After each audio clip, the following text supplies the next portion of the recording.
What's going on, YouTube?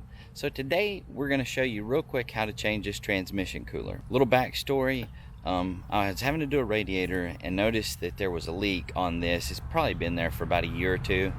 I haven't put but about 2,000 miles on this truck in the last year, so I wasn't in a great big hurry to change it. So to take the transmission cooler out, the first thing that you're going to do is take this small plastic piece right here off.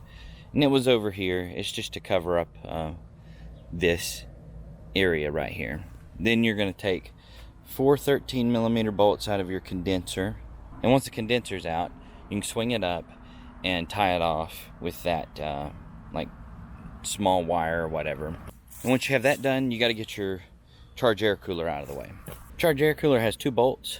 They're 10mm, I believe. The problem that I run into after I got the charge air cooler loose was that it would not slide up over, it sits down here, it would not slide up over these lines. So I had to take these 2 13mm bolts loose with the charge air cooler still there, and that allowed that wiggle room. And you have to take your intercooler charge tubes off. One here, 7/16, one over here, 7/16, and that will allow the intercooler to wiggle. That'll allow you access. Don't think you can see it because of the shadow, but allow you access to get in there. We're going to take this charge tube loose up here at the intake. That way it'll be out of the way and we can get the quick disconnects.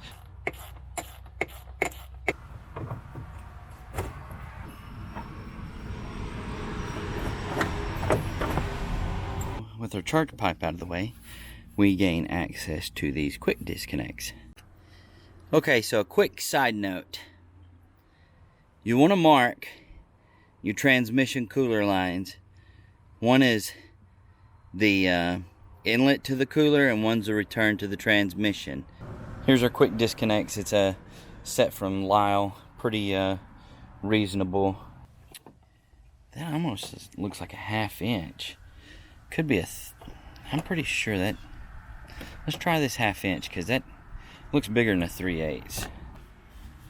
Okay, so with the AC condenser out of the way, that one came out very easily. In fact, I didn't really have to do anything to it.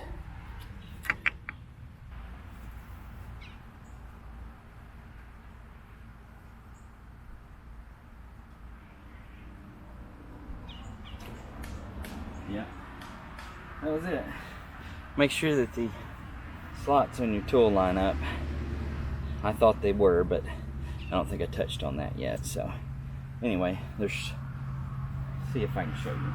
So you see these slots. Okay, so there's a view. It need going up there and down there, because you can see the brakes in it. The little black down there and then this little black up here, that's what holds it. So that's all I was missing. So we have our new transmission cooler here. Let's get this put in. I'm actually having to bend these lines some, simply to get this cooler into the correct position. Okay, so just a real quick note on this new transmission cooler.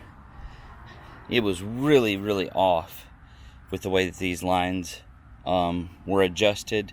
Just a piss poor job by the people who are manufacturing these, wherever they are, probably China, Taiwan, somewhere. And so as I'm trying to adjust the lines, looky here, I hit the radiator right there. Hopefully that doesn't leak. You know, it really just pisses me off because the transmission cooler was $200. It was as expensive as my radiator. I got 2 bolts to go in here.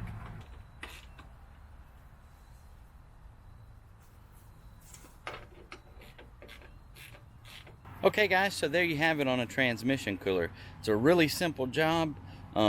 If you've been putting it off, I would say just go ahead and do it because it's really nothing to it. You're like me, and if your transmission cooler's leaking, it will probably ruin your radiator at some point. Mine had a hole in it and somebody had done me a little dirty. But anyways, hope you guys enjoy this video and thanks for watching.